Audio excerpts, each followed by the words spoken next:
இந்த கால வேளையிலே உங்களை எல்லாரும் தேவனுடைய ஆலயத்திலே பார்ப்பது சந்தோஷம். ஒரு 2 காரியங்களை சொல்லிட்டு கடவுளுடைய வார்த்தைக்கு நான் கடந்து போகலாம். வர்ஷிப் ஒவ்வொரு சனிக்கிழமை நமக்கு நடக்கிற அந்த வர்ஷிப் நேரம் நீங்கள் டைமை ஒன் டைமுக்கு நீங்கள் அந்த காரியத்தை செய்யறதுக்கு பிரயாசப்படணும். அதனால் நமக்கு 10 மணிக்குள்ளே சேர்ச்சில் இந்த காரியத்தில் முடிச்சிடணும். நேற்று கொஞ்சம் லேட்டாக போயிருக்கீங்கன்னு நினைக்கிறேன், 11 மணிக்கு மேலே. அதனால் டைமை கீப்பாக பண்ணணும் எப்போதுமே, சரிங்களா? அதை மறந்துட வேண்டாம். வர்ஷிப் இந்த வாசிக்கிறவங்க உங்கள் பேரெல்லாம் எப்போதுமே இதில் போட்டிருக்கோம், புல்லட்டினில் போட்டிருக்கோம். அந்த புல்லட்டினில் அதை நீங்கள் மறந்துடாதீங்க. சில பேர் மறந்துடுறீங்க, அதை பார்க்காம இருக்கிறதுனால வாசிக்கிறதுக்கு அந்த நாளில் ஆள் இல்லாமல் போயிடுதுங்க. ஸோ அதையே நீங்கள் கொஞ்சம் நோட் பண்ணிக்கிட்டீங்கன்னா உங்களுக்கு உதவியாக காணப்படும். சரி, இன்றைக்கு ராஜுடைய 1 வருஷம் இறந்து அவ்வளோ சீக்கிரத்தில் 1 வருஷம் ஆகிடுச்சு. ரொம்ப சீக்கிரத்தில் நாட்கள் ஓடுகிறது. அவர் இருந்த காலங்களில் சபைக்கு நல்ல ஒரு தூணாக இருந்திருக்கிறாரு. பல நன்மைகளை வாழ்க்கையில் செய்திருக்கிறாரு. நமக்கு எல்லாருக்கும் தெரியும், நம்ம திருச்சபையிலேருந்து கொஞ்சம் பேர் வெளியாகிட்டாங்க. அந்த டைமில் அவர் என்கிட்ட சில காரியத்தை ஷேர் பண்ணார். ஷேர் பண்ணும்போது அவர் எப்படியாவது என்கிட்ட பிரிக்கணும்னு சொல்லி முயற்சி எடுத்திருக்கிறாங்க. என்னை விட்டு பிரிச்சிடணும் அவர் சொன்னார். உங்களை விட்டு எப்படியாவது என்னை பிரிக்கணும்னு நினச்சி பல காரியம் சொன்னாங்க. சார், நான் ஒரே வார்த்தையில் சொல்லிட்டேன், நான் சகாயத்தை விட்டு நான் வரவே மாட்டேன் அப்படின்னு சொல்லிட்டேன். அப்படி கிறிஸ்தவங்க. சரி, என்றைக்கு நான் என்றைக்குமே மறிப்பதில்லை, சாவதில்லை அப்படின்ற ஒரு தலைப்புல சில காரியத்தை மட்டும் உங்க மத்தியிலே சுருக்கமாக பேசலாம் என்று எண்ணுகிறேன். அவருடைய நினைவு ஆராதனையின் அடிப்படையில் இந்த காரியத்தை உங்க மத்தியிலே வைத்து பேச பிரயாசப்படுகிறேன். யோவானுக்கு எழுதின சுவிசேஷம் 11ஆம் அதிகாரத்தை நாம் திருப்பிக் கொள்வோம். யோவானுக்கு எழுதின சுவிசேஷம் 11ஆம் அதிகாரத்திலே வசனம் 25வது வசனத்தை வாசிக்கிறேன். இயேசு அவனை நோக்கி, நானே உயிர்த்தெழுதலும் ஜீவனமாய் இருக்கிறேன். என்னை விசுவாசிக்கிறவன் மரித்தான் பிழைப்பான். உயிரோடு இருந்து என்னை விசுவாசிக்கிறவன் எவனோ என்றென்றைக்கு மறியாமல் இருப்பான். இதை விசுவாசிக்கிறாயா என்றார் என்று வாசிக்கிறோம். மனித வாழ்க்கை இந்த உலகத்துல ஒரு சொற்பமான ஒரு வாழ்க்கை. நாம் உலகத்தில் பிறந்தோம். இந்த உலகத்தில் பிறந்து ஆண்டவருக்காக நாம் எல்லாருமாக தேவன் மகாபெரிய இரக்கம், தயவு, கிருபையினாலே நம்மளை ஆண்டவர் ரட்சித்திருக்கிறார். ரட்சிப்புக்குள்ளாக நம்மளை வழிநடத்தி கொண்டு வந்திருக்கிறார். இந்த ரட்சிப்பை நாம் எல்லாருமாக நாம் பெற்று இருக்கிறோம். ஆண்டவருடைய அநாதி சித்தத்தின்படி நாம் எல்லாருமாக இந்த ரட்சிப்பை நாம் பெற்றுக் கொண்டிருக்கிறோம். இந்த ரட்சிப்பை பெற்றுக்கொண்ட நம்முடைய வாழ்க்கையிலே இந்த ரட்சிப்பிலே நாம் எல்லாரும் நிலைத்து வாழ்வது, ரட்சிப்புக்குள்ளாக நிலைத்து வாழ்வது ரொம்ப ரொம்ப ஒரு அவசியமானது ஒன்று என்பதை நாம் விளங்கிக் கொள்கிறோம். ஏனென்றால் இந்த உலகத்திலே ஒரு வாழ்க்கை, இந்த வாழ்க்கை கடந்து போகுது. இந்த வாழ்க்கையை நாம் கடந்து போய் கொண்டிருக்கிற நாட்கள் அந்த அளவுக்கு வேகமாக துரிதமாக ஓடிக்கொண்டிருப்பதையே நாம் கவனிக்கிறோம். உலகத்துல பல சம்பவங்கள், பல காரியங்கள், பல அழிவுகள் இதெல்லாம் இந்த உலகத்துல ஏற்பட்டு கொண்டு வருவதையும் நாம எல்லாருக்கும் நமக்கு தெரியும். இப்படி இந்த மாதிரி சூழ்நிலையிலே இயேசு சொல்லுகிறாரு, இயேசு அவனை நோக்கி, நானே உயிர்த்தெழுதலும் ஜீவனமாய் இருக்கிறேன். என்னை விசுவாசிக்கிறவன் அவர் மரித்தாலும் பிழைப்பான் என்று சொல்லி சாவாமை குறித்து சில காரியங்களை சொன்னாங்க. அதுல பாதி உண்மை, பாதி பொய் இருக்குது. சாவாமை என்பது இந்த உலகத்திலே இந்த சரீரத்திலே நாம் மரிக்கிறோம். ஆனா ஆவிலே நம்ம மரிப்பது கிடையாது. என்றென்றைக்கு தேவனோடு வாழக்கூடிய ஒரு நித்திய வாழ்க்கையை, நித்திய காலமாக வாழக்கூடிய ஒரு அற்புதமான ஒரு வாழ்க்கையை ஆண்டவராக இயேசு கிறிஸ்து நமக்கு தந்திருக்கிறார் என்பதை விளங்கிக் கொள்ளுங்க. அதனால்தான் நம்ம வாழுகிற காலத்திலே குடும்பத்தோட, கணவன் மனைவி பிள்ளைகளோடு கூட சந்தோஷமா வாழ பழகிக்கிறோம். போன பிற்பாடு நம்ம வந்து வயிற்றுலையும் அடிச்சுக்கின்னு சொல்லுவாங்க, தமிழில் சொல்லுவாங்கல்ல, வாயில வயிற்றுலையும் அடிச்சுக்கிட்டு அழுவோம் அப்படின்னு சொல்லி. போன பிற்பாடு அழுவுறதுல நான் புரோஜனம் இருக்கும் பொழுது, இந்த பூமியில இருக்கும் பொழுது ஒரு குடும்பத்துல கணவன் மனைவி பிள்ளைகளாக நாம வந்து மகிழ்ச்சியாக சந்தோஷமாக வாழ்வது ரொம்ப ரொம்ப அவசியமானது ஒன்று. போன பிற்பாடு நம்ம எதையும் நினைக்க முடியாது, எதையும் சிந்திக்க முடியாது. அந்த மாதிரியான ஒரு சூழ்நிலைக்குள்ளாக காணப்படும் என்பதை நான் விளங்கிக் கொள்கிறேன். தயவுசெய்து அங்கிட்டு இருக்கிறவங்களாம் அங்கிட்டு வந்துடணும். சாப்பாடெல்லாம் அங்கே தான் இருக்கு, எங்கேயும் ஓடாது. அதெல்லாம் அங்கே இருக்கிறவங்களாம் அங்கிட்டு வர சொல்லுங்க. நாக்கால் அங்கே கோஷமா இருக்குது. என்னிலே நம்பிக்கை வைக்கிற எவனும், இன்னொரு மொழிபெயர்ப்புல, தான் இறந்த பிறகு எழுந்து வாழ்வு பெறுவான் என்று சொல்லி வாசிக்கிறோம். நம்பிக்கை வைக்கிற எவனோ, எந்த மனிதனோ உண்மையாகவே அவன் இறப்பதில்லை. ஆண்டவர் மேல நம்பிக்கை வைக்கிற ஒவ்வொரு மனிதனும் அவன் சாகுவதே கிடையாது. அவன் வந்து சரீரத்துல மரணம் அடைகிறான், ஆனா ஆவியில் அவன் என்றென்றைக்கு என் தேவனோடு வாழக்கூடிய மனிதனாக இருக்கிறான் என்பதை குறித்து நான் விளங்கிக் கொள்கிறேன். இதுல இருந்து சில காரியத்தை இந்த காலை வேளையிலே பேசலாம் என்று எண்ணுகிறேன். எல்லா மனிதன் இந்த உலகத்துல நிச்சயமாக மரணத்தை சந்திச்சுதான் ஆகணும். மரணம் யாருக்குமே வராது என்று யாரும் சொல்ல முடியாது. இன்னொரு மரணம் வந்து சொல்லிட்டு வராது, மரணம் திடீர்னு வரும். இதை நல்லா யோசிக்கணும். இயேசு அழகா சொல்றாரு, ஒரு மனிதனை பத்தி சொல்லும் பொழுது, ஒரு மனிதன் உலகம் முழுவதும் ஆதாயப்படுத்திக் கொள்கிறான், ஆனா தனக்குள்ள இருக்கிற ஒரு ஜீவன், ஒரு ஆத்மா இருக்கு, அதை நஷ்டப்படுத்திக் கொண்டா அவனுக்கு லாபம் என்ன அப்படின்னு கேள்வி கேட்கிறாரு. இந்த உலகத்துல சம்பாதிக்கிறான், உழைக்கிறான், பலவிதமான சொத்துக்களை சேர்த்து வைக்கிறான், எல்லாம் நல்லது. இந்த உலகத்துல வாழ்றதுக்கு அதெல்லாம் தேவை, அதெல்லாம் நல்லது. ஆனா அவனுக்குள்ள ஒரு ஆத்மா இருக்குது. அந்த ஆத்மாவை அவன் நஷ்டப்படுத்தினா, அந்த ஆத்மா தேவனோடு கூட இணையாதபடி, தேவனை அறியாதபடி, தேவனுக்குள்ளாக வாழாதபடி தன் ஆத்மாவை நஷ்டப்படுத்தினா அவனுக்கு ஏதாவது இந்த உலகத்துல லாபம் இருக்கா? ஒண்ணுமே கிடையாது என்று வாசிக்கிறோம். நிறைய பேர் கிறிஸ்துவ கூட ரெண்டு விதமான வாழ்க்கையை இந்த உலகத்துல வாழ ஆரம்பிக்கிறாங்க. அவங்க இயேசு வேணும்னு நினைக்கிறாங்க, மற்றதும் வேணும்னு நினைக்கிறாங்க. அப்படி வாழ முடியாது. ரெண்டு எஜமானுக்கு ஒரு மனுஷன் ஊழியக்காரன் இருக்க முடியாது.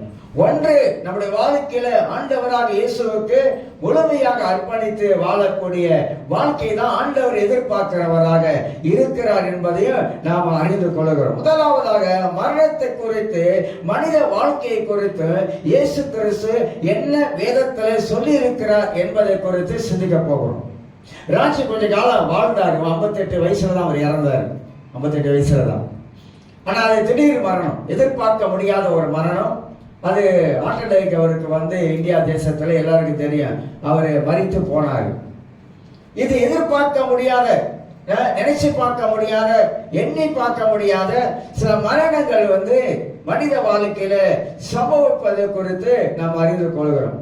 இயேசு சொன்னாரு, ஒரு கல்யாண வீட்டுக்கு போங்க ஆண்டவர் சொல்லல, மரண வீட்டுக்கு போங்க அப்படின்னு சொல்லி இயேசு போதிச்சாரு. ஏன் மரண வீட்டுக்கு போகணும்னு சொன்னாக்கா, மனிதனுடைய முடிவு அங்கதான். இந்த உலகத்துல என்னத்தான் ஆட்டம் ஆடினாலும் ஒரு நாள் ஆடுற ஆட்டமெல்லாம் அடங்கி பெட்டியில படுத்துரும். படிச்சு மகன் அலெக்சாண்டர் யுத்தத்துல போயிட்டு நிறைய நாடுகளை பிடிச்சான். அவன் பிடிக்காத இடமே இல்லையா. ஆனா சாகும் போது அவன் 30 வயசு வச்சிருக்கலாம் இறந்தான். அவன் சாகும் போது 2 கையை பெட்டி வெளியே வந்து இப்படி விட சொன்னான். ஏன்னா, நான் உலகத்துல பல நாடுகளை பிடிச்சேன், ஆனா போகும்போது ஒண்ணுமே கொண்டு போகாம தான் நான் போறேன் அப்படின்னு சொல்லிட்டு.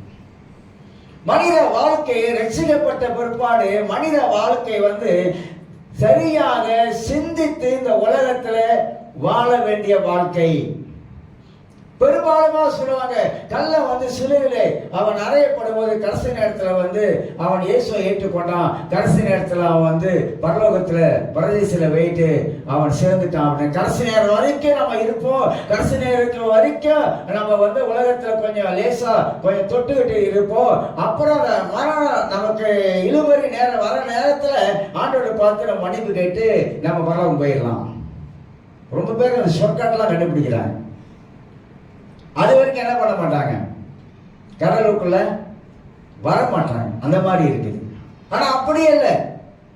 மரணம் என்பது நமக்கு நியமிக்கப்பட்டிருக்கிற ஒரு காரியம். அதனால்தான் இயேசு மரண வீட்டுக்கு போக, மனிதனுடைய முடிவெல்லாம் அங்கே நாம பார்க்கிறோம். உலகத்துல வாழ்ந்தான், இப்ப மரித்த பொழுது அவன் எங்கே போகிறான்?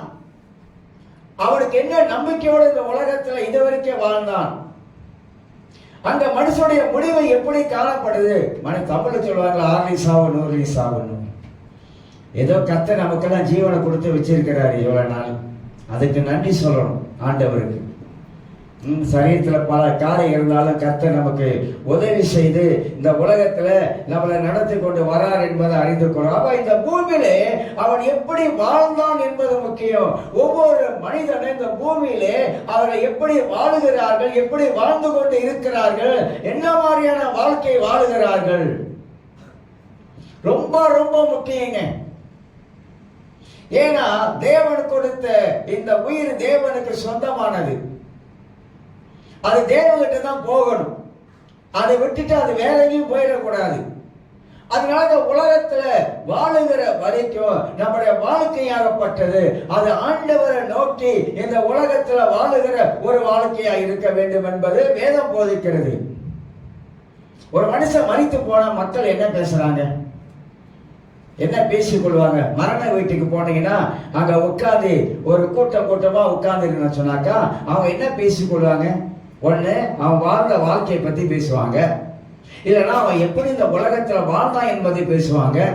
சிலர் சொல்லுவாங்க அவன் செத்ததே நல்லது அப்படின்னு பேசுவாங்க. பலவிதமான வார்த்தைகள் மனிதன் மரித்து போன பிற்பாடுதான் பல வார்த்தைகள் அங்கே இருந்து புறப்பட்டு வரும். ஏன்னா அவன் வாழ்ந்த வாழ்க்கையை மக்கள் பார்க்கிறாங்க, உலகத்துல பூமியில பார்க்கிறாங்க. அப்ப மரித்த பிற்பாடு அவன் நல்லவனா வாழ்ந்தானா அல்ல கெட்டவனா வாழ்ந்தான் என்பதை குறித்து அந்த மரணத்துல தான் சில வார்த்தையெல்லாம் அங்க வெளிப்படுவதை நாம் பார்க்க முடியும். அதான் உலகத்துல வாழும்போது நாம் நல்லவர்களா வாழுகிறோமா கெட்டவர்களா வாழுகிறோமா? அது ரட்சிக்கப்பட்டு இருக்கலாம்.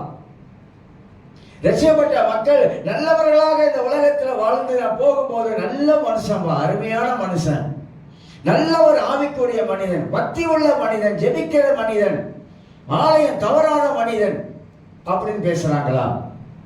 எப்படி பேசுறாங்களா? மரிக்கும் பொழுது மரணத்துக்கு பிற்பாடுதான் நமக்கு பல காரியங்கள் பேசப்படுவதை குறித்து நாம் பார்க்கிறோம். மத்திய எழுதின சுவிசேஷம் 16ஆம் அதிகாரத்தை கொஞ்சம் திருப்பிக் கொள்வோம். மத்திய எழுதின சுவிசேஷம் 16ஆம் அதிகாரத்திலே வசனம் 26ஆம் வசனத்தை உங்களுக்கு நான் வாசித்து காட்டுகிறேன். 26ஆம் வசனம். மனுஷன் உலகம் முழுவதையும் ஆதாயப்படுத்திக் கொண்டாலும் தன் ஜீவனை நஷ்டப்படுத்தினால் அவனுக்கு லாபம் என்ன? மனுஷன் தன் ஜீவனுக்கு ஈடாக எண்ணத்தை அவன் கொடுப்பான். சொன்னது போல தன் ஜீவனுக்கு ஈடாக அவனால எண்ணத்தை கொடுக்க முடியும், ஒன்றும் கொடுக்க முடியாது. ஆத்மாவை மனிதனை என்ன விலை கொடுத்தாலும் இந்த ஆத்மாவை எந்த மனுஷனும் வாங்க முடியாது. ஏன்னா இது விலை மதிக்க முடியாது ஒன்று என்பதை நாம் அறிந்து கொள்கிறோம். தேவனை அறிந்தவர்கள் தேவனுக்கு உண்மையாக வாழ வேண்டும் என்று கர்த்தர் விரும்புகிறார். பைபிள்ல ஆண்டவராக இயேசு கிறிஸ்து சுவிசேஷங்களில நிறைய விஷயங்களை, நிறைய காரியங்களை ஆண்டவர் எழுதி வைத்திருக்கிறார். ரட்சிக்கப்பட்ட மனிதனுக்கு ஆண்டவர் வைத்திருக்கிற மேன்மையான ஒரு வாழ்க்கையை பற்றி ஆண்டவரே பேசுகிறவராயிருக்கிறார். 2 வழிகள் உண்டு. ஒன்று இடுக்கமான வாசல் வழியா கொஞ்சம் பேர் தான் போறாங்க, அகலமான வாசல் வழியா நிறைய பேர் போயிட்டு இருக்கிறாங்க. இது ரெண்டுக்கு என்ன வித்தியாசம்? மத்திய சுவிசேஷத்துல வாசிக்கலாம். இடுக்கமான வாசலிலே, கஷ்டத்தின் மத்தியிலே, பாடுகள் மத்தியிலே, துன்பத்தின் மத்தியிலே ஆண்டவருக்காக வாழக்கூடிய ஒரு கூட்டம் உண்டு. யோவான் சொல்லுகிறாரு, ஒரு கூட்ட மக்களை, உத்தம கூட்ட மக்களை, உத்தம ஜனம், உண்மையாய் ஆண்டவருக்காக வாழுகிற ஒரு கூட்ட ஜனத்தை யோவான் ஆயத்தப்படுத்துகிறார். அப்ப இந்த உலகத்திலே நாம் வாழுகிற வாழ்க்கை எப்படிப்பட்டது? தேவனை அறிந்தவர்கள் தேவனுக்கு நாம இந்த கடைசி காலங்களிலே ஆண்டவருக்காக உண்மையாய் வாழ பழகுவது அவசியம். உண்மையாய் இருக்கணும், கடவுளுக்கு உண்மையாய் இருக்கணும். தேவனுடைய பார்வையில நாம் எல்லாரும் உண்மை உள்ளவராக இந்த உலகத்துல வாழ்வது ரொம்ப ரொம்ப அவசியமானது ஒன்று. ஏன்னா ஆண்டவர் வரும்போது வெள்ளாட்டையும் செம்மறியாடையும் ஆண்டவர் பிரிக்கிறவராக இருப்பாரு. 10 கன்னிகள் போல 5 கன்னிகள் ஏமாந்த தனமா போயிடக்கூடாது. ஏனோதானமான ஒரு வாழ்க்கை இந்த உலகத்துல வாழ்ந்து விடக்கூடாது. நம்ம மனசுல ஒண்ணு நினைக்க கூடாது, நான் எப்படி பரலோகம் போயிடுவேன். தப்பு கணக்கு போட்டுறக்கூடாது வாழ்க்கையில. பரலோகம் போறதுக்கு தேவன் பைபிள்ல என்ன சொல்லி இருக்கிறாரு அதையும் கவனிக்கணும்.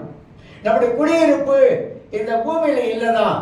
பவுல் அழகா பிலிப்பியர் மக்கள் சொல்லும் பொழுது 3:20 நம்முடைய குடியிருப்பு எங்க இல்ல, நம்முடைய குடியிருப்பு பரலோகத்தில் இருக்குது.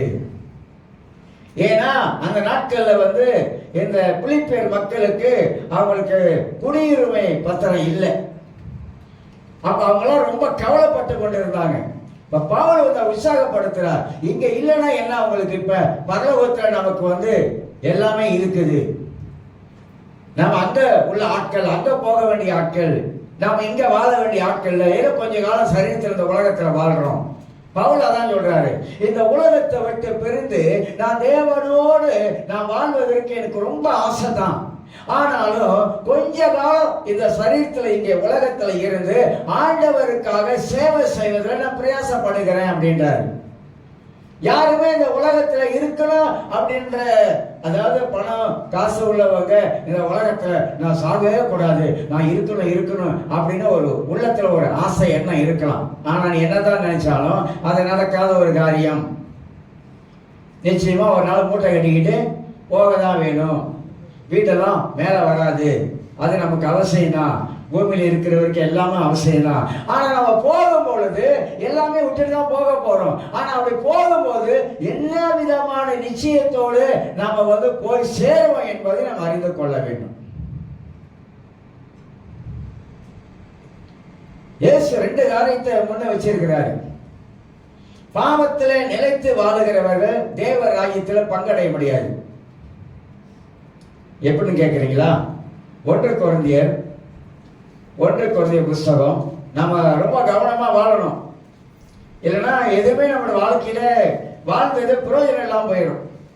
எல்லாருக்கும் சொல்றேன், எனக்கு சேர்த்து நான் சொல்றேன். 1 கொரிந்தியர் 6ஆம் அதிகாரத்துல வாசிக்கிறேன், 8ஆம் வசனத்திலிருந்து வாசிக்கிறேன்.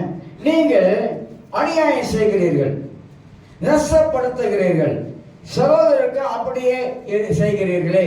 இது மேல 1லேருந்து வாசித்து பார்த்தாதான் அங்க உங்களுக்குள்ள வழக்காடுவதற்கு ஒருத்தர் இல்லையா, உங்க பிரச்சனை எல்லாம் ஒருத்தர் தீர்த்துக்க வேண்டியதானே, நீங்க பப்ளிக்கா கொண்டு வர்றீங்க.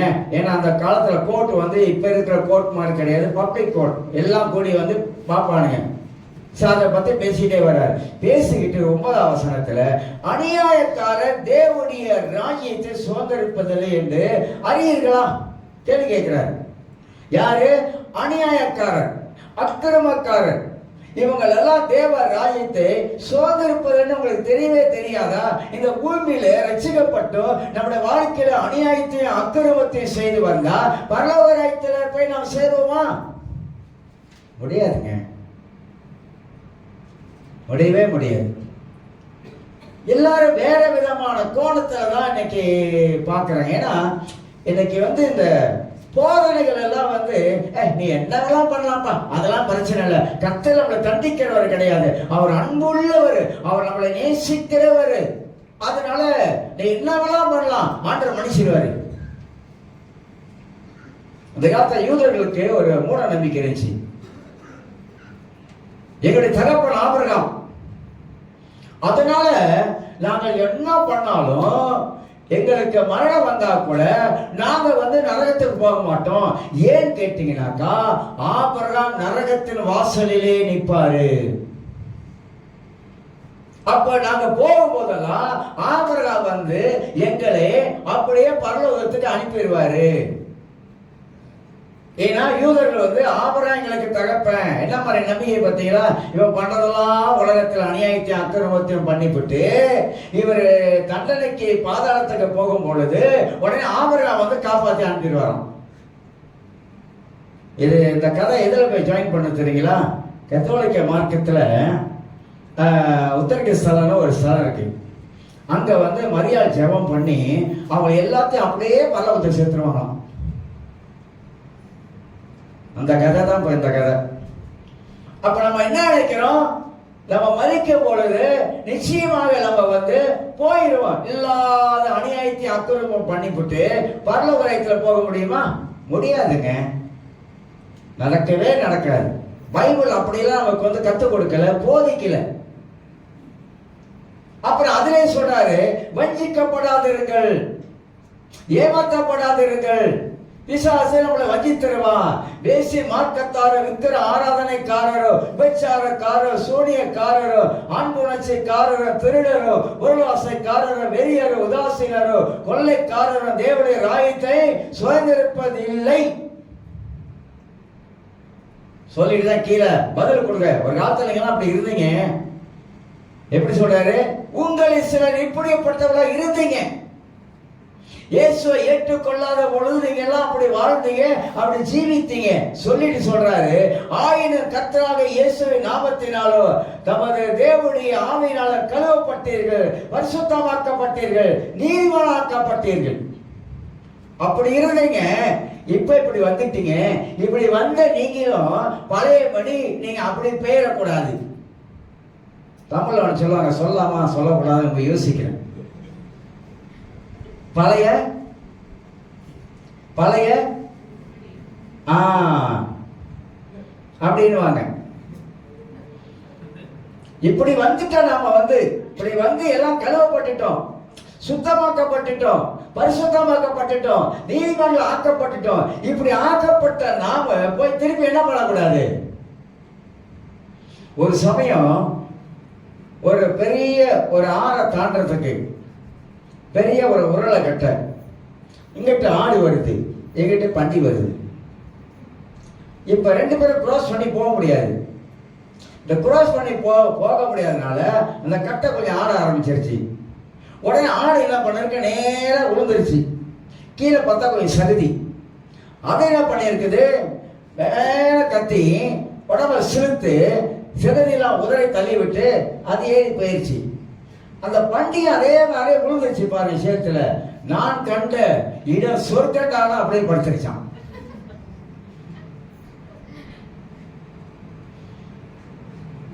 அந்த மாதிரி நம்ம வாழ்க்கை வந்து இருக்கக்கூடாது. அதனால வேதம் நமக்கு என்ன கற்றுக் கொடுக்கிறது, பைபிள் என்ன சொல்லிக் கொடுக்கிறது, வசனம் என்ன நமக்கு போதிக்கிறது. அநேகக்காரர்கள் அந்த வசனத்துல நல்லா கவனிச்சு பார்த்தீங்கன்னாக்கா, விக்கிர ஆராதனை பண்ணுகிறவங்க கூட பரலோகம் போக முடியாது. ரெண்டு விதமான விக்கிர ஆராதனை இருக்கு. ஆவிக்குரிய விக்கிர ஆராதனை இருக்குது, ஒரு சிலையை வைத்து வணங்குற விக்கிர ஆராதனை இருக்குது. அதனால நெருப்பு சுடுனா அது வந்து சுடாது, கையை வச்சு பாருங்க, அப்ப சுடும். நெருப்புங்க, நரக நெருப்புங்க, பாதாளம் வேதனைங்க, அங்க வந்து அனல் இருக்குங்க அப்படின்னு வாயில சொல்லிட்டு இருந்தா அது வந்து தெரியாது. ஆனா அங்க போனாதான். சில கேட்பாங்க, யாரு நரகத்தை பார்த்தா, யாரு பரலோகத்தை பார்த்தா, இது யார் நரகத்தை பார்த்தா, பரலோகத்தை பார்த்தா, பாதாளத்தை பார்த்தா, ஏன் செத்துதான் போயேன்,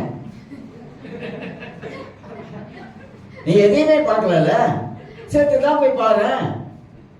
பார்க்கிற வரைக்கும் தெரியாதுங்க, வேதனை அனுபவம் வரைக்கும் தெரியாதுங்க. ஆனா அங்க போன பொறுப்பான ஐயோ ஐயோ ஐயோன்னு எங்க பாதாளத்தை தான் ஐயோ ஐயோ ஐயோ ஐயோன்ற வார்த்தையே அங்கதான் இருக்கு. அதனால ஆண்டவர் நமக்கு வந்து நல்ல ஒரு அருமையான ஒரு வாழ்க்கையை தந்திருக்கிறார் என்பதை நாம் எல்லாரும் அறிந்து கொள்ள வேண்டும். அதனால்தான் பாவத்திலே வாழுகிறார்கள், பின்மாற்றமான வாழ்க்கையை வாழ ஆரம்பிக்கிறாங்க. பாவத்தில் வாழ்றாங்கன்னா பின்மாறிட்டாங்கன்னு அர்த்தம். அதுதான் நம்ம இந்த காலங்கள் வந்து ஒரு கொடிய காலத்தில் வந்திருக்கிறோம். மே மாசம் சொல்றாங்க, எங்க பார்த்தாலும் வெள்ளத்தோடைய இயற்கையோடைய பெரிய அழிவு. இந்த மே மாசம், வர்ற மே மாசம் மலேசியாவிலும் சரி, மலேசியா பயங்கரமான வெள்ளம் வரக்கூடிய சூழல். உலகத்துல பல நாடுகள்ல வந்து பயங்கரமான வெள்ளத்தின் மூலமாக ஏற்படக்கூடிய சூழ்நிலைகள் உண்டாக போகுது. பாருங்க, மனிதன் எய்ட்ஸ் வியாதி வந்து கூட பயப்பட மாட்டாங்க. பார்த்துருக்கீங்களா? எய்ட்ஸ் வியாதி வந்து கூட மனுஷன் வந்து பயப்படுறதில்லை. அதனால நம்ம வாழுகிற இந்த வாழ்க்கையை நாம் எண்ணி பார்க்கணும். பின்மாற்றமான வாழ்க்கையில வாழ்ந்துகிட்ட கர்த்தர் நல்லவர் என்று சொல்லக்கூடாது. ஆனா வாழுகிற வாழ்க்கை பின்மாற்றம். ஆனா கர்த்தர் நல்லவரா இருந்தா நீ பின்மாற்றத்தில் இருக்க மாட்ட. நிறைய கிறிஸ்தவர்கள் இன்றைய காலங்களில பின்மாற்றம் அடைஞ்சிட்டாங்க. ஜெகர்ல வந்து 5 நாள் கிளாஸ் 10 ஹவர், ஒரு 2 நாள் வந்து சீசத்துவ பயிற்சி, 3 நாள் பைபிள் ஸ்கூல் கிளாஸ். அதில் ஒரு அம்மா வந்து கேட்குறாங்க, சீசத்துவ பயிற்சியில் ஒரு அம்மா வந்து கேட்குறாங்க, என் பையன் வந்து மூத்த பையன், அவன் வந்து கடவுளுக்குள்ள சரியா வரமாட்டான், அவன் வந்து உலகத்தோடு போக ஆரம்பிக்கிறான், உலகத்தோடைய ஃப்ரெண்ட்ஸு நண்பரோட உலகத்தோடு போக ஆரம்பிக்கிறான், என்ன பாஸ்டர் செய்யுது அப்படின்னு கேட்குறாங்க. நான் சொன்ன ஒன்றும் செய்ய முடியாதுதான், ஏன்னா 5லே வளைக்கல 50ல் வளையாது. 5லே அடக்கி ஒடுக்கி வளைச்சிருந்தா சரியா இருந்திருக்கும். அதனால இப்ப வளர்ந்துருச்சு, அதை வளைக்க முடியாது. வளைச்சா உடைச்சிருங்க, வளைக்க கூடாதுங்க. வேற என்ன செய்யுது? பேசாம ஜெபம் பண்ணுங்க.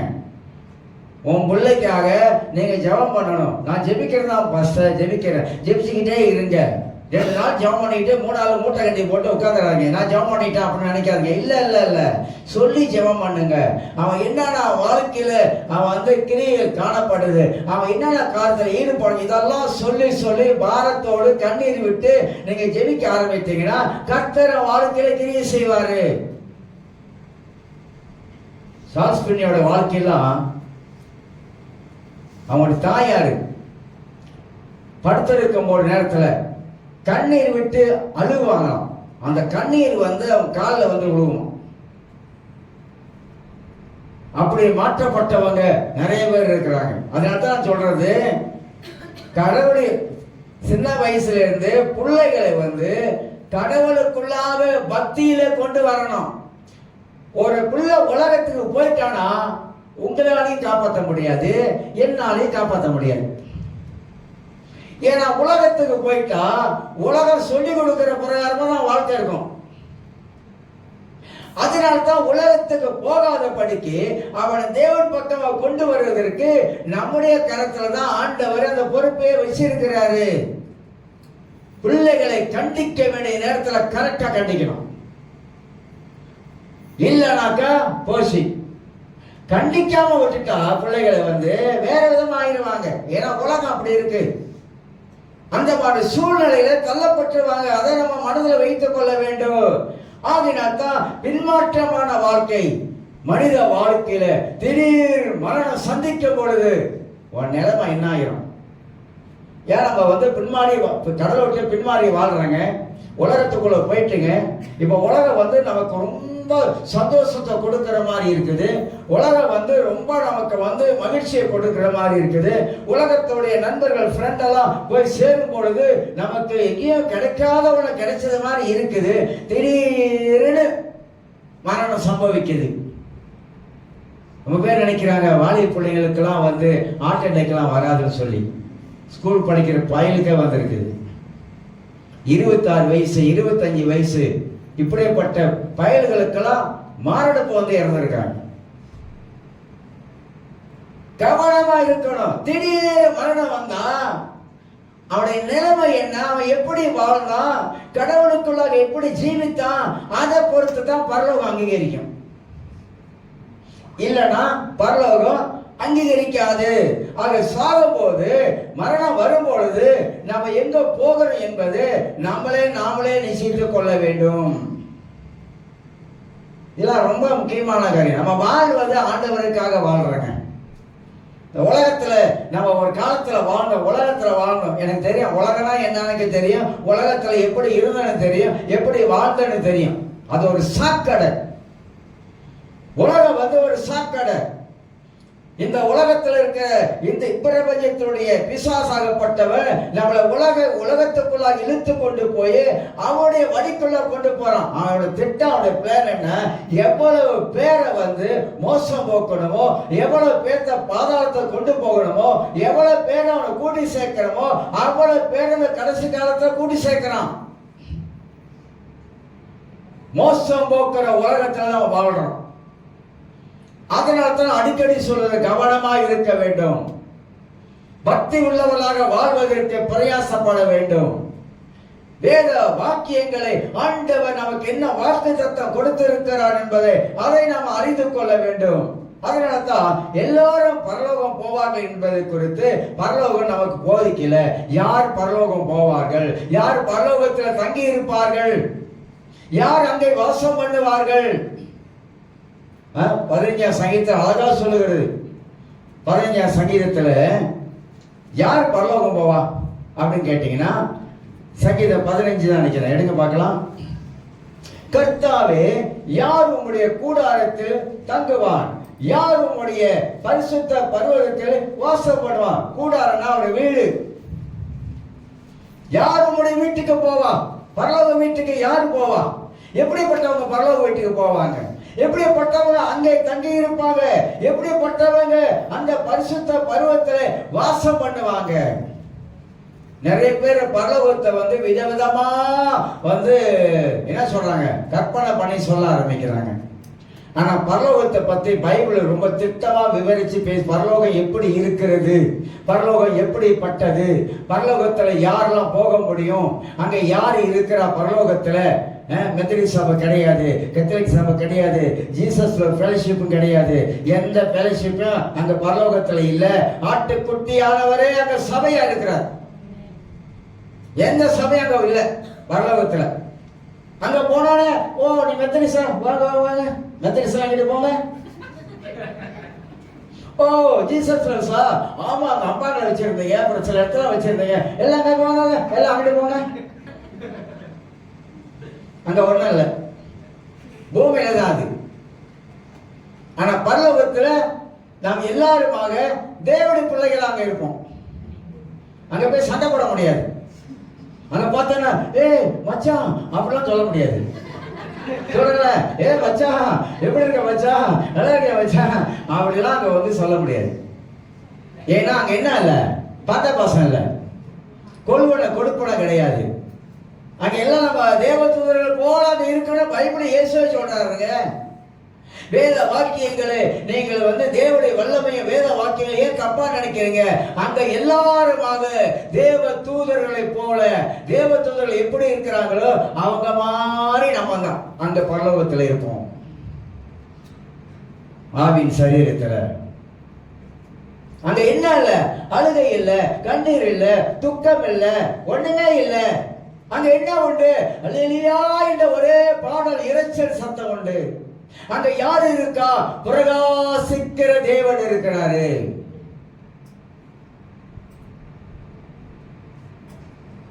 ஒருத்தர் சொன்னாரு, இந்தியாவில் ஒருத்தர், பரலோகத்திலே இயேசு நீராடினாராம். வேற வேலை இல்லை பாருங்க. உண்மையா உண்மையா சொல்றேன், இந்த இடத்துல இன்னும் கடவுள் சாட்சியா சொல்றேன். நீராடினாராம். என்ன நீராடினாரு? இன்னைக்கு சவகாரம் போட்டு முதல் இன்னும் அவர் கழுவி விடாத ஒரு குறை தான். என்னென்னமோ சொல்றாங்க, என்னென்னமோ சொல்றாங்க. காலை பசியார் போதெல்லாம் தேவதூதன் வந்துடுறான். நம்ம உட்காந்து ஈரோடு கூட சாப்பிட்றதுக்கு கிறிஸ்தவ உலகத்தையே கெடுத்துட்டு இருக்காங்க. நேரம் காலையில அவர் என்ன 2 இட்லி இருக்கா போதுமா தேவதூதன் கேட்கிறாரு. உடனே இட்லி எல்லாம் போட்டு கிட்டு எல்லாம் வச்சு சாப்பிட்டுட்டு அவர் போறாரு.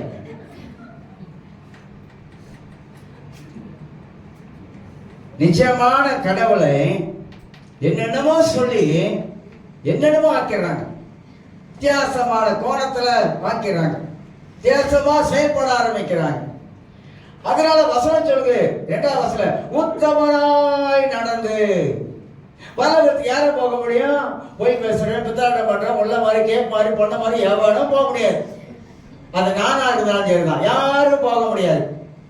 உத்தமனாய் நடந்து. எவ்வளவு ஒரு உண்மையான வார்த்தை.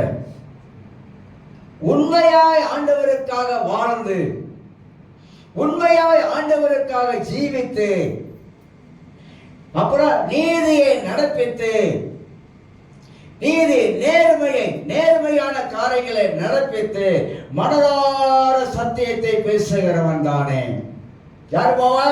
மனதார சத்தியத்தை பேசுகிறவன் தானே சொல்லி 3ஆம் வசனத்துல, அவன் தன் நாவினால் புறம் கூறாமலோ தன் தோழனுக்கு தீங்கு செய்யாமலோ தன் அயலான் மேல் சொல்லப்படும் நிந்தையான பேச்சை எடுக்காமலே இருக்கிறான். ஆகாதவன் அவன் பார்வைக்கு தீர்ப்பானவன், கர்த்தருக்கு பயந்தவர்களையே கனம் பண்ணுகிறான். ஆணையிட்டதில் தனக்கு நஷ்டம் வந்தாலும் தவறாது இருக்கிறான். சங்கீதம் 15, யாரு தேவனுடைய பர்வதத்துக்கு போவான்? யாரு ஆண்டவருடைய வீட்டுல குடியிருப்பாங்க? அஞ்சு சொல்ல தன்னுடைய பணத்தை வட்டிக்க கூடாமலோ குற்றம் இல்லாதவனுக்கு விரோதமாக பரிதானம் வாங்காமலோ இருக்கிறான். இப்படி செய்கிறவன் என்றென்றைக்கு அசைக்கப்படுவதில்லை. சும்மா 4 வார்த்தை சொல்லிட்டு போறேன். அப்ப பரலோகத்துக்கு போகக்கூடிய வழியை பைபிள் காட்டுது. ஆனா நிறைய பேர் மிஸ் பண்றாங்க, தவற விடுறாங்க. அதனால நம்முடைய இந்த உலக வாழ்க்கை ரொம்ப ரொம்ப கவனமானது. ரட்சிக்கப்பட்டவர்கள் எப்படி வாழணும் என்பதை வேதம் போதிக்குது. ரட்சிக்கப்பட்டு இயேசுவை ஏற்றுக்கொண்டவர்கள் இந்த உலகத்துல எப்படி வாழணும், எப்படியெல்லாம் நம்ம தேவனுடைய வார்த்தையை நாம் ஏற்றுக்கொண்டு அதுல நிலைத்திருக்க வேண்டும். சில வார்த்தைகளை சொல்லி முடிக்கிறேன். வெளிப்படுத்தல் 22ஆம் அதிகாரத்துல, வெளிப்படுத்தல் 22ஆம் அதிகாரம், நம்ம பெரும்பாலுமாக இறப்புல ஒரு 15 நிமிஷம் செய்தி கொடுத்துட்டு முடிச்சிருவாங்க. சும்மா இங்க தொட்டு அங்க தொட்டு அப்படி தொட்டு முடிப்போம். சபையா இருக்கிறதுனால இன்னைக்கு நினைவு ஆராதனையா இருப்பதுனால 1 வருஷம், அதனால கொஞ்சம் காரியங்களை எடுத்து பேசுவது நமக்கு நலமாக காணப்படும். நம்மளை மீண்டுமாக பரிசோதித்துக் கொள்வது, நம்முடைய வாழ்க்கையை பரிசோதித்துக் கொள்ளலாம். அதற்காகத்தான் நீதிமொழி வெளிப்படுத்தல் 22:11, அநியாயம் செய்கிறவன் என்ன அநியாயம் செய்யட்டும். பைபிளே சொல்லுது, அநியாயம் செய்கிறியா, நீ அநியாயம் செய்ப்பான், பிரச்சனையே இல்லை, விட்டுடுவோம் அப்படின்ட்டாரு. இன்னும் அநியாயம் அசுத்தமாய் இருக்கிறவன் இன்னும் அசுத்தமாய் இருக்கட்டும், நீதி உள்ளவன் இன்னும் நீதியை செய்யட்டும், பரிசுத்தம் உள்ளவன் இன்னும் பரிசுத்தமாகட்டும். 12, இதோ சீக்கிரமாக வருகிறேன், அவனுடைய கிரைகளின்படி அவனுக்கு நான் அளிக்கும் பலன் என்னுடன் கூட வருகிறது. நான் அல்பாவும் ஒமேகாவும் ஆதியும் அந்தமும் முந்தினவரும் பிந்தினவருமாய் இருக்கிறேன். கடைசி என்ன சொல்றார் ஆண்டவர்? அநியாயம் செய்கிறவனை பார்த்து நீ விட்டுரு. ஏன்னா அந்த அநியாயத்துக்குரிய பலன் அவனுக்கு இருக்கு. அவனுடைய கிரியைகளின் பலன். அப்படின்னா என்னது? இந்த பூமியிலே நாம் என்ன கிரியை, நல்லதா கெட்டதா, அந்த கிரியைகளுக்கு ஏற்ற பலன், அந்த கிரியைகளுக்கு ஏற்ற நன்மை, அந்த கிரியைகளுக்கு ஏற்ற ஆசீர்வாதம். இன்னொரு வசனத்தையும் உங்களுக்கு எடுத்து காட்டுகிறேன். பிரசங்கி எக்லிசியால பிரசங்கி 12ஆம் அதிகாரத்துல 14 வசனம் 13 14 வசனத்தை உங்களுக்கு நான் வாசித்து காட்டுகிறேன். யாரு தேவனுடைய ராஜ்யத்திலே பிரவேசிக்க முடியும்? எப்படிப்பட்டவங்க பிரவேசிப்பாங்க? அப்படி பிரவேசிக்கிறவங்க அவங்க எப்படி இருக்க வேண்டும் என்பதை சில காரியத்தெல்லாம் இதுல இருந்து வசனத்தின் மூலமாக நாம் பார்க்கிறோம். வாசிக்கிறோம். 12, 13, 14. காரியத்தில் கடைசி தொகையை கேட்போமாக, தேவனுக்கு பயந்து அவர் கற்பனைகளை கைக்கொள், எல்லா மனுஷர்களும் விழுந்த கடமை இதுவே. 2 காரியத்தை இந்த வேத வசனம் நமக்கு முக்கியப்படுத்து. தேவனுக்கு பயந்து அவருடைய கற்பனைகளை கைக்கொள். இந்த பழைய ஏற்பாடுல கற்பனை என்பது பழைய ஏற்பாடு ஆண்டவர் கொடுத்ததான பிரமாணத்தை பத்தி பேசுது. புதிய ஏற்பாட்டுல நீங்க கற்பனை எடுத்துக்கிட்டாக்கா, உன்னை நேசிப்பது போல பிறரை நேசி, உன் தேவனாக கர்த்தரை முழு உள்ளத்தோட முழு பலத்தோட முழு ஆத்மாவோட அன்பு கூறு. ஆண்டவரிடத்துல நீ அன்பு செலுத்து, உண்மையான அன்பு செலுத்து. அது போல மற்றவங்களை நேசிக்கும் போது நீ உன்னை நேசிப்பது போல மற்றவங்களை நேசி. இந்த எல்லா கட்டளையும் இந்த 2 கட்டளை கூட நடக்கணும். ஆனா அந்த 2ம் தவறிட்டோம். 2மே தவறிட்டோம். கடவுளை உண்மையா நேசிக்கிறவங்க, உண்மையா அன்பு கூறுறவங்க, அவங்க மனிதர்களையும் நேசிக்க ஆரம்பிப்பாங்க. ஒரு மனிதன் எந்த அளவுக்கு தேவன் மேல அன்பு வைத்திருக்கிறானோ, தேவன் மேல பாசம் வைத்திருக்கிறானோ, தேவனை நேசிக்க ஆரம்பிக்கிறானோ, அந்த நேசம் ஒரு மனிதனுக்குள்ள இருக்கும்போது அந்த மனிதன் மற்றவங்களுக்கு தீங்கு செய்ய மாட்டாங்க. அந்த மனிதன் மற்றவர்களை நேசிக்க ஆரம்பிப்பாங்க. கடவுளுடைய அன்பு எங்க இருக்கோ அங்கே நேசம் இருக்கோ. தேவனுடைய அன்பு எங்க இருக்கிறதோ அங்க பகை இருக்காது. தேவனுடைய அன்பு எங்க இருக்கிறதோ அந்த அன்பு உள்ளத்திலிருந்து ஜீவ ஊற்றாக புறப்பட்டு வரும். அன்பில்லாதவன் தேவன் அறியான். தேவன் அன்பாகவே இருக்கிறார். இப்படி 1 யோவான்ல பல காரியத்தை ஆண்டவர் எழுதி வைத்தார். அவன் நல்லவனோ கெட்டவனோ, அவன் எப்படிப்பட்டவனோ, ஆனா அவனை நேசிக்கணும், அவன் மேல அன்பு செலுத்தணும், அவனை வெறுக்கக்கூடாது, அவனை ஒதுக்கக்கூடாது. கிறிஸ்தவர்கள் நிறைய பேர் வெறுப்பாக ஒதுக்கிடுவாங்க, ஒதுக்கி தள்ளுவாங்க. இப்பெல்லாம் இருக்கும். சில பிரச்சனை ஏதாவது வந்துருச்சுன்னா, உன் வீட்டுல ஒண்ணுன்னா நான் வர மாட்டேன், என் வீட்டுல ஒண்ணுன்னா நீ வரக்கூடாது, நீ செத்தா நான் வர மாட்டேன், நான் செத்தா நீ வரக்கூடாது. யார் செத்து யார் வந்தா யார் பார்க்க போறான்? நீ வந்தா நான் வரலன்னா நான் செத்தவன் பார்த்துட்டா இருக்க போறாங்க? சொல்லுங்க, பார்த்துட்டா இருக்க போறாங்க? எல்லாரும் ஏர்போர்ட்டுக்கு போகும்போது பொட்டிக்குள்ள இருக்கிற பணத்தை பார்க்கிறோம். ஆனா நம்ம மறந்துட்ட ஒரு நாள் நம்மளும் இப்படித்தான் உள்ள இருக்க போறோம். ஒரு நாள் நிச்சயமா அது மிஸ் பண்ணாது. அதே மாதிரி வேதம் நமக்கு காட்டுகிற காரியத்தின் கடைசி தொகைக்கு தேவனுக்கு பயந்து அவர் கற்பனைகளை கை கொள்ளு எல்லா மனுஷர் மேல விழுந்த கடமை இதுவே. 14 சொல்லுகிறது, ஒவ்வொரு கிரியையும் இந்த பூமியில நாம் வாழுகிறோமே, இந்த வாழ்க்கையில நாம என்ன செய்கிறோம் என்ற ஒவ்வொரு கிரிகையும், அந்தரங்கமான ஒவ்வொரு காரியத்தையும் அந்தரங்கத்துல செய்யற, அண்டகரவுல செய்யற சில காரியம் மறைவா செய்யறோமா இல்லையா? மனிதனுக்கு கண்ணை கட்டிட்டு நம்ம ஒண்ணு செய்யறோமா இல்லையா? ஆனா மேல ஒருத்தர் 2 கண்ணை வச்சுட்டு பாக்குறாரு. நீதிமான்கள் மேல் கர்த்தருடைய கண்கள் நோக்கமாய் இருக்கிறது. நம்ம கடவுளுக்கு 2 கண்ணு இருக்கு.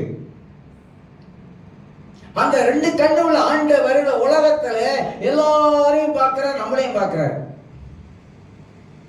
உலகத்துல அநியாயம் செய்யறன்னு பார்க்கிறாரு, உலகத்துல நல்லது செய்யறவனையும் பார்க்கிறாரு. ஆனா உண்மையிலேயே வெள்ளக்காரன் போல அன்பு காட்டுறதுக்கு தமிழ முடியாது, சீன கூட முடியாது, வேற யாரும் முடியாது, கஷ்டம். அவனை வெள்ளக்காரன் அவன் கடவுளை ஏற்றுக்கொண்ட பொழுது அவன் காட்டுற அன்பு இருக்கு. நம்மெல்லாம் இல்லையா, இல்லைன்னு சொல்ல வரல, குறைவுன்னு சொல்ல வர, வருத்தப்பட்டுக்காதீங்க, குறைவு. அவன் வெள்ளக்காரன் அப்படி இல்லை. அவன் மனைவி இவ்வளவு பெருசா இருக்கும், ஆனா அவன் மனைவி அந்த அளவுக்கு நேசிப்பான். நம்மளுக்கு அப்படி குறைவு தான், அதில் குறைவுன்னு சொல்ல வர. இல்லவே இல்லைன்னு சொன்னாக்கா அப்புறம் நீங்க கோச்சிக்குவீங்க, குறைவு. ஆனா அவனுடைய அப்படி இல்லை. எல்லா ரீதியிலும் அவனை பாருங்க, ஊழியத்துல இறங்கினா கூட எல்லா ரீதியிலும் அவன் உண்மையான தெய்வீக அன்பை மக்களிடத்துல வெளிப்படுத்தி காட்டுறான்.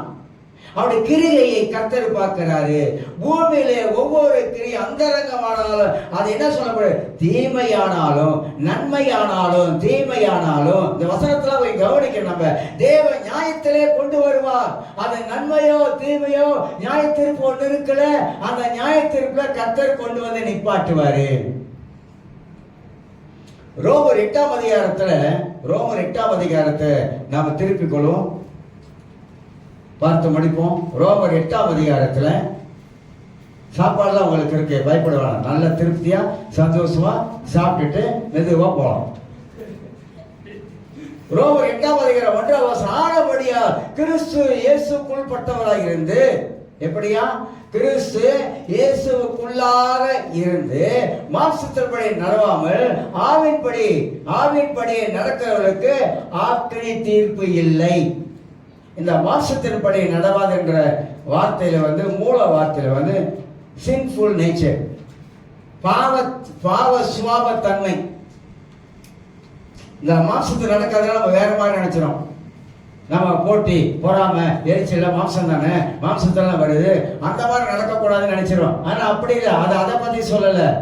பாவத்தன்மை, சின்ஃபுல் நேச்சர் ஒரு மனிதனுக்குள்ளாக இந்த மாம்சப்படி நடக்கக்கூடும் என்றால் அவனுக்குள்ளாக இந்த மாம்சத்துடைய பாவத்தன்மை அவனுக்குள்ளாக இருக்க கூடும் என்றால் அவன் அந்த பாவத்தன்மையில வாழ ஆரம்பிப்பான். அதுதாங்க முக்கியம்.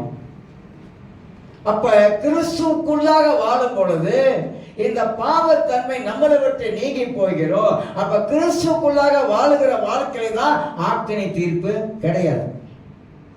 நமக்கு கிறிஸ்துவ விட்டு வெளியே வாழ்ந்தோமாக்கா நமக்கு இருக்கு. அதுதான் விவரிச்சு காட்டுகிறது. இன்னொரு வசனத்தை நாம திருப்பிக்கோ. 1 தெசலோனிக்கேயர் புஸ்தகத்துல இந்த மாம்சத்தின் கிரியைகள் எல்லாம் போய் பாருங்க. அப்ப பூமியிலே ஒரு மனிதன் அவன் எப்படி வாழுகிறான் என்பதை பொறுத்துதான் இருக்குது வாழ்க்கை. 4ஆம் அதிகாரத்துல 1 தெசலோனிக்கேயர் 4ஆம் அதிகாரத்துல வசனம் 3ஆம் வசனம் வாசிக்கிறேன். நீங்கள் பரிசுத்தம் உள்ளவனாக வேண்டும் என்பது தேவனுடைய சித்தமாய் இருக்கிறது. அந்தபடி நீங்கள் வேசி மார்க்கத்திற்கு விலகி இருந்து. கடவுளுடைய சித்தம் என்ன? இந்த உலகத்திலே ஆண்டவருக்காக ஒரு வேறு பிரிக்கப்பட்ட வாழ்க்கையிலே நாம் எல்லாருமாக பரிசுத்தமாக வாழ வேண்டும் என்பதுதான் தேவ சித்தம். பைபிள் இவ்வளவு தெளிவா நமக்கு வேதத்தில் ஆண்டவர் எழுதி வைத்திருக்கிறாங்க. 2வது காரியம் சொல்லி முடிச்சிடறேன். 2வது காரியமாக பரலோகம் எப்படிப்பட்டதுன்னு நீங்க நினைக்கிறீங்க? பரலோகம் எப்படிப்பட்டது நம்ம நினைக்கிறோம்? எப்படிப்பட்டதா இருக்குன்னு நினைக்கிறீங்க? வெளிப்படுத்தல் 1ஆம் அதிகாரம் 21ஆம் அதிகாரத்தை கொஞ்சம் திருப்பிங்க, கொஞ்சம் விருன்னு பார்த்துட்டு போயிடும். வெளிப்படுத்தல் 21ஆம் அதிகாரம் 1ஆம் வசனம் வாசிக்கிறேன். பின்பு நான் புதிய வானத்தையும் புதிய பூமியை கண்டேன். முந்தின வானமோ முந்தின பூமியும் ஒளிந்து போயின, சமுத்திரமும் இல்லாமல் போயிற்று. யோவானாகிய நான் புதிய எருசலேமை புதிய எருசலேமாக பரிசுத்த நகரத்தை தேவனிடத்திலிருந்து பரலோகத்தை விட்டு இறங்கி வர கண்டேன். அது தன் புருஷனுக்காக அலங்கரிக்கப்பட்ட மணவாட்டியை போல ஆயத்தமாக்கப்பட்டிருக்கிறது. அது 2 சொல்ல முக்கியமான சொல். தன் புருஷனுக்காக என்ன பண்ணப்பட்டிருக்கிறதா? அது அலங்கரிக்கப்பட்ட மணவாட்டி. இப்ப நான் அதை இன்னொரு இடத்த கொண்டு போனா நேரம் போயிடும். இயேசு தான் இப்ப மணவாளன், மணவாட்டி. மணவாளன் வரப்போறாரு. மணவாட்டி திருச்சபையாகப்பட்டது அலங்கரிக்கப்பட்டதாக இருக்க வேண்டும். அதுதான் வலியுறுத்துறார். 3ஆம் வசனம், மேலும் பரலோகத்திலிருந்து உண்டான ஒரு பெரும் சத்தத்தை கேட்டேன். அது இதோ மனுஷரிடத்திலே தேவனுடைய வாசஸ்தலம் இருக்கிறது. அவரிடத்தில் அவர் வாசமாய் இருப்பார்.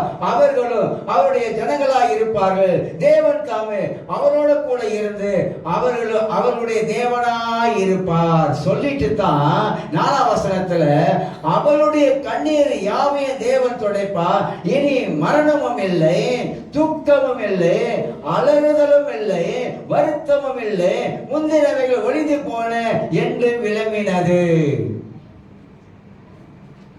பரவாயில்ல, எப்படி இருக்கு பாருங்க. அங்க என்னென்ன இருக்கு, அது எப்படிப்பட்டதா காணப்படுது? நிறைய வசனம் இருக்கு. 3வது காரியமா சொல்லி முடிக்கிறேன். நரகம் எப்படிப்பட்டது? ஒருவேளை நமக்கு நரகம் எப்படிப்பட்டது சில பேர் தெரியாம இருக்கலாம். நரகம் எப்படிப்பட்டது? மார்க் எழுதுற சுவிசேஷம் 9ஆம் அதிகாரத்துல, மார்க் 9ஆம் அதிகாரத்துல விருவன்னு சில காரியத்தை நான் காட்டி நான் முடிக்கிறேன். மார்க் 9ஆம் அதிகாரத்துல ஆண்டவர் அற்புதமான ஒரு வார்த்தையை அங்க எழுதி வைத்திருப்பது பார்க்க 44ஆம் வசனத்தை உங்களுக்கு நான் வாசித்து காட்டுகிறேன். மார்க் 9:44 வாசிக்கிறேன். அங்கே அவர்கள் புழு சாகாமலும் அக்கினி அவியாமலும் இருக்கும். இயேசு சொல்றாரு. எப்படியா? நரகத்துல எப்படி இருக்குமா? பாதாளத்துக்கு முதல்ல டெம்பரரியா போகும்போது அங்க புழு சாகாது, அக்கினி நெருப்பு அவியாது. இது ஆண்டவரே சொல்றாரு. அப்ப பாதாளம் என்பது டெம்பரவரியா இருக்குது. நரகம் என்பது அது நித்தியம். மனுஷனை கடைசி காலத்துல நியாயத்தை நரகத்துல தள்ளுறது வந்து அக்கினியும் கந்தகமும் எரிகிற கடல். அது எப்படி இருக்குதுங்களா?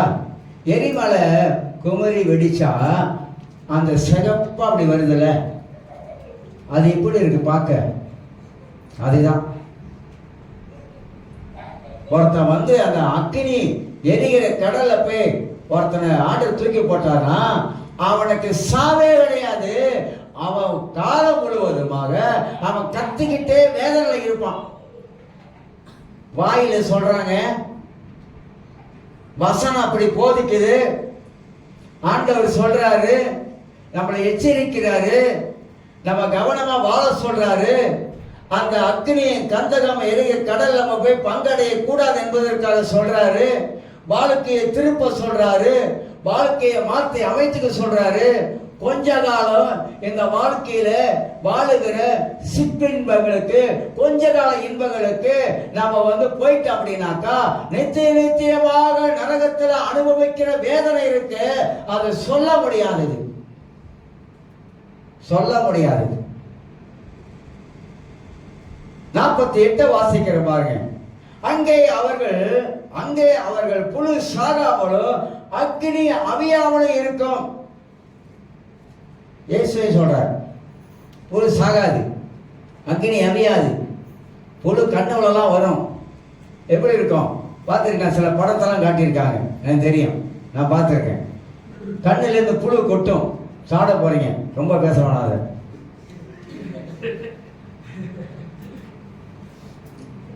இன்னொன்று மத்திய சுவிசேஷத்துல 12ஆம் அதிகாரம், மத்திய சுவிசேஷம் 12ஆம் அதிகாரம் சில வார்த்தைகளை நம்ம பார்ப்பது நமக்கு நலமாக காணப்படும். 12ஆம் அதிகாரத்துல 12:36 எல்லாரும் தெரிஞ்ச வாசிக்கிறேன். மனுஷன் பேசும் வீணான வார்த்தைகள் யாவும் குறித்து நியாயத்தீர்ப்பு நாளிலே கணக்கு ஒப்புவிக்க வேண்டும் என்று உங்களுக்கு சொல்கிறேன். பூமியில என்னென்னலாம் நம்ம கெட்டதா பேசுறோமோ, தீமையா பேசுறோமோ, பொல்லாப்பா பேசுறோமோ, அதெல்லாம் ஆண்டவர் வந்து பட்டியல் போட்டு வச்சிருந்து பரலோகத்துக்கு வரும் பொழுது அங்க வந்து நியாயத்தீர்ப்புல வந்து நீ என்னன்னா பேசுன, என்ன மாதிரி பேசுன, மெட்ராஸ் பாசையில பேசணுமா, என்னமா பேசிக்கிட்டு இருக்க, நீ என்னமா பேசுன அப்படின்னு கேட்ப. மேல போனான், ஐயோ இல்ல ஆண்டவரே, இல்ல ஆண்டவரே, அங்க ஐயெல்லாம் ஒன்றும் கிடையாது. அங்க கிருபை, அங்க மேனே பாராட்ட கிருபை இறங்கி வராது. கிருபை அப்படியே உட்கார்ந்து இருக்கும். நம்ம நினைக்கிறோம் இயேசு இரக்க உள்ளவர், தயவு உள்ளவர், கிருபை உள்ளவர், மன்னிக்கிற. உண்மை பூமியில இருக்கிற வரைக்கும் அவரை கிருபை இரக்கம் மன்னிக்கிறவர் தான். ஆனால் நம்ம பூமியை விட்டு போன பிற்பாடு இந்த வார்த்தையெல்லாம் அங்க செத்து செல்லாது. என்ன செல்லாது? செத்து செல்லாது. நம்ம நினைக்கிற மாதிரி அவர் இறக்க உள்ளவர். அங்க போனா நம்ம சொன்னா அவர் கேட்பாரு, கேட்கவே மாட்டார். இதெல்லாம் பரலோகத்துல நம்ம, அதாவது நரகத்துக்கு போகிற மனுஷன் இதை கவனிக்கணும். வீணான வார்த்தை, தேவையில்லாத வார்த்தை, இதெல்லாம் ஆண்டவருக்கு முன்பதாக கணக்கு ஒப்புவிக்க வேண்டும். எபேசு 4ஆம் அதிகாரம் 28ஆம் வசனத்துல கெட்ட வார்த்தை ஒன்றும் வாயிலிருந்து புறப்படக்கூடாது. ஐயோ, நான் இது வரைக்கும் அப்படிலாம் பேசினது இல்லையே. மனசுக்குள்ளேயே பேசியிருக்கியா? நாசமா போக மாட்டானா? வாயில வெளியே சொன்னா தெரிஞ்சிடும். கெட்ட வார்த்தை ஒன்றும் பல அர்த்தம் சொல்லுது. அதுல எதெல்லாம் நம்ம கெட்ட வார்த்தை தவறா பேசுறோமோ அதெல்லாம் தீய வார்த்தைகள், பழிபோடும் வார்த்தைகள், இதெல்லாம் ஆண்டவர் கணக்கு கேட்பார். எல்லா விதத்திலும் மனுஷன் பேசக்கூடிய வார்த்தைக்கு நியாய தீர்ப்புல நமக்கு கணக்கு உண்டு. சில காரியம் இருக்கு, பரவாயில்ல, மன்னிச்சு விட்டுருவோம்.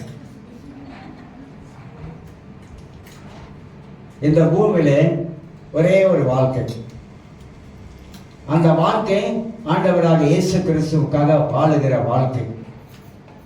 மனிதன் மறித்த பிற்பாடு நம்ம எல்லாம் சொல்றோம் அவர் பரலோகத்துக்கு போயிட்டாரு, பரலோகத்துக்கு போயிட்டாரு. உண்மைதான், நான் இல்லைன்னு சொல்ல வரல, நீங்க தப்பா கணக்கு போட்டுறாதீங்க. பரலோகத்துக்கு தான் போறாங்க. ஆனா யாரு பரலோகத்துக்கு போவாங்க? அவங்க இந்த பூமியில வாழுகிற வாழ்க்கையை பொறுத்து தான். எத்தனை பேர் கடவுளை அலட்சியம் பண்ணவங்க இருக்காங்க, சேர்ச்சுக்கு வராங்கத்தான் போறாங்கத்தான். எத்தனை பேர் கடவுளை அலட்சியம் பண்ணவங்க இருக்காங்க, எத்தனை பேர் கடவுளை வார்த்தைக்கு கீழ்ப்படியாமல் போனவங்க இருக்காங்க. எத்தனை பேர் இடத்துல ஆண்டவர் சொல்லி சொல்லி சொல்லி அவர் பேசாம உட்கார்ந்தாரு. பரிசுத்த ஆவியானவர் பல முறை நம்ம இடத்துல உணர்த்தி பேசி பேசி அவர் பேசாம அவர் உட்கார்ந்தாரு. இதுக்கு மேல்பட்டு என் ஆவி மனுஷனோடு போராடாது. பார்த்துட்டாரு, முடியல, அவருக்கு தெரிஞ்சிருச்சு இது முடியாத காரியம் அப்படின்னு. சில நினைக்கிறாங்க இயேசுவே நேரம் வரட்டும். சில பேர் சொல்லியிருக்காங்க இயேசுவே நேரம் வந்து அவரே என்கிட்ட நேரம் பேசட்டும், அப்ப மாறிக்கிறேன். அவர் வந்தார்னா உன்னை அப்படியே தூக்கி எடுத்துட்டு போயிரு.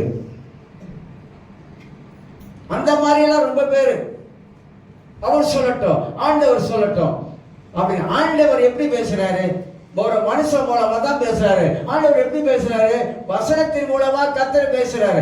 அப்ப அந்த தேவ சத்தியத்துக்கு நாம் செவி கொடுக்காமல் போகக்கூடும் என்றால், மரணம் சம்பவிக்கும் பொழுது, அந்த மரணம் திடீரென்று வரும் பொழுது, அந்த மரணம் எதிர்பாராத நேரத்துல வரும் பொழுது எங்க போக போற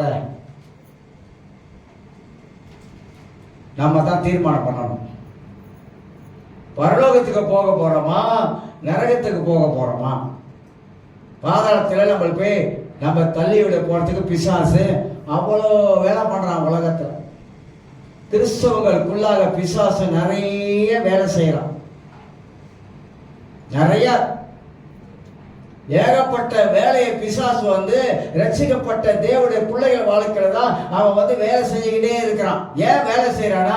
எப்படியாவது இவங்களை கூட்டிக்கிட்டு நம்ம பக்கம் போயிடணும். தேவன் பக்கம் போயிடக்கூடாது, பரலோகத்துக்கு போயிடக்கூடாது, அங்க இருக்கக்கூடாது.